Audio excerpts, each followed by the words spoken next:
Welcome to Black Knight Historical's ARP Wardens game, designed and invented by myself.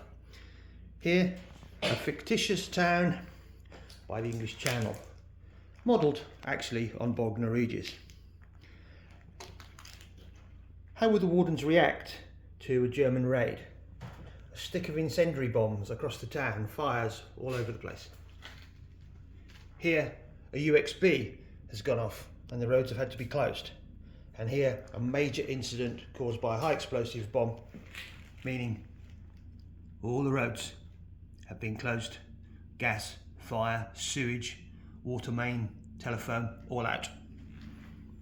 Hope you like it. Here today, Chiltern Open Air Museum.